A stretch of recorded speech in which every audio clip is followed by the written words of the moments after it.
Demikian juga dalam kita belajar tentang memahami hukum, yang penting bagi kita adalah belajar tentang bagaimana sih kedudukan hukum itu di masyarakat. Bagaimana hubungan kaitan antara hukum itu dengan subsistem hukum lainnya dalam masyarakat. Artinya kedudukan hukum dalam masyarakat, hubungannya, perkaitannya dengan hukum itu sebagai subsistem lainnya dalam masyarakat, misalnya politik. Hukum itu merupakan produk politik, gitu ya. Sekarang kaitannya dengan persoalan masalah Indonesia sekarang keadaan darurat itu ya, dengan pandemi ini selalu harus ditata juga dengan hukum yang darurat, gitu ya. Kalau kemudian hukum yang kita terapkan kemudian hukum yang normal, yaitu nanti pasti akan ada ketidakadilan. Maka agar terjadi sebuah keadilan, kalau tadi saya menyampaikan bahwa terkait dengan persoalan masalah keadilan, sekarang pandemi sekarang ini kan di medsos itu kan sudah mulai orang yang tidak mau divaksin ya tidak bisa berbuat apa-apa. Ini Bu, bagaimana, apakah melanggar hak asasi manusia dan sebagainya itu ya. Artinya kan kalau hukum yang sekarang pandemi dalam keadaan memaksa darurat ya, kondisi darurat, maka hukumnya itu kalau diterapkan hukum yang normal ya tidak adil. Maka harus dibuat dengan tatanan hukum yang tidak normal. Jadi kalau hukum yang normal kemudian diterapkan dengan hukum yang tidak normal ya pasti akan ada ketidakadilan.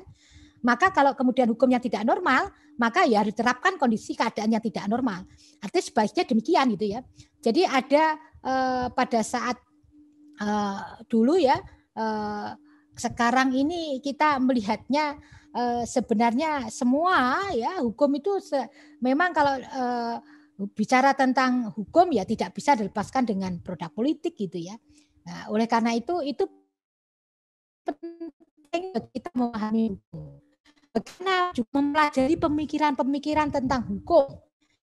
Ya, pemikiran tentang hukum itu ya dalam sepanjang masa prosesnya selalu mengalami perkembangan gitu ya. Sejarahnya ya kita mengadopsi hukum yang tidak hanya berlaku. Jadi kalau dalam pengantar ilmu hukum itu, memahami ilmu hukum itu ya kita tidak terbatas pada hukum yang berlaku di Indonesia saja. Artinya tadi objeknya adalah hukum yang merupakan fenomena universal. Artinya hukum yang berlaku di mana saja. Jadi kapan saja, oleh siapa saja. Jadi ini hukum yang umum. Ya, fenomena universal, hukum yang umum. Maka kita nanti juga akan bicara tentang pemikiran Hans Kelsen, pemikiran Roscoe, pemikiran hukum dari berbagai macam belahan di dunia gitu ya. Jadi mempelajari tentang sistem hukum formal dari hukum itu seperti apa. Bagaimana sih sebenarnya juga merupakan sifat-sifat karakteristik hukum itu sebagai ilmu. Jadi kalau tadi kita sudah membincangkan tentang menunjukkan bahwa ruang lingkup yang dipelajari ilmu hukum itu adalah sangat luas. Maka kalau ada orang berpendapat bahwa hukum itu ya hanya hal-hal yang berkaitan dengan peraturan dan undang-undang saja, itu tentunya menurut pandangan pendapat yang sempit itu ya. Jadi orang melihat pengadilan, orang melihat polisi, orang melihat jaksa, oh itu hukum, rambu-rambu lintas. Padahal kan senyatanya kalau dalam pengertian yang seluasnya, ternyata mempelajari ilmu hukum itu juga ingin mengetahui apa saja tentang hakikat hukum. Apa saja yang kita kalau bicara tentang hukum itu membicarakan hubungan antara hukum dengan kekuasaan, hukum dengan keadilan, hukum dalam konteks sejarah perkembangan dari masa ke masa.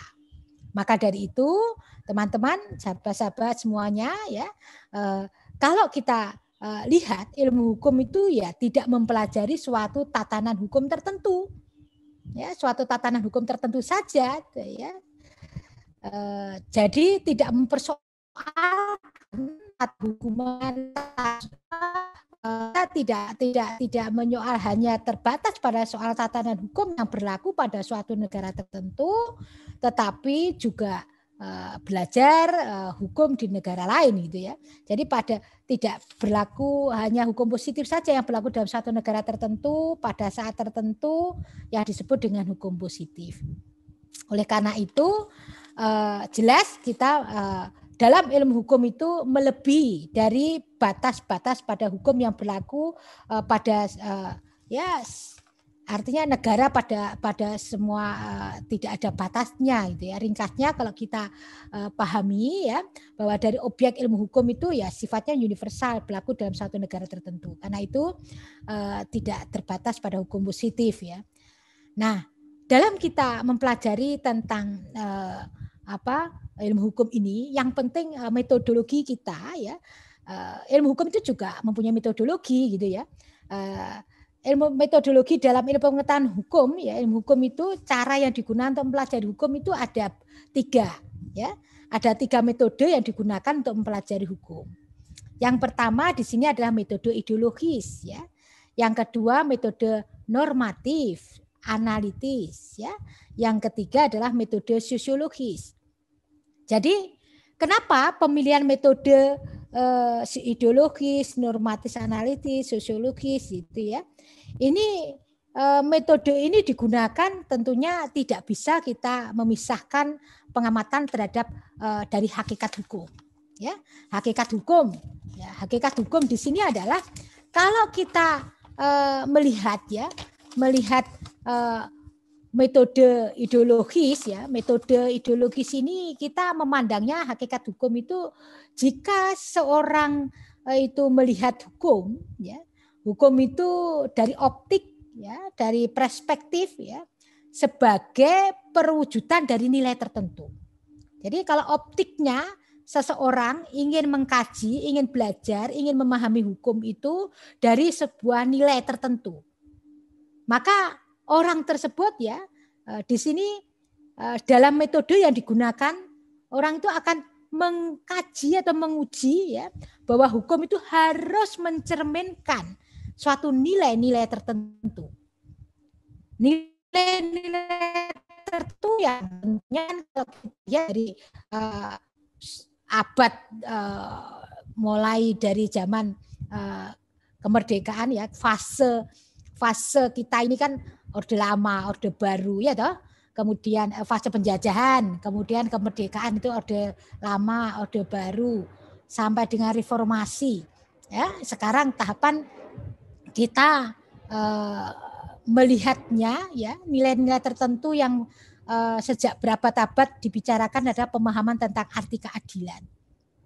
Apa yang harus dikatakan, apa yang harus dikemukakan, dilakukan oleh hukum itu untuk mewujudkan nilai keadilan itu. Hakikatnya kaitannya dengan hukum itu dari keadilan seperti apa.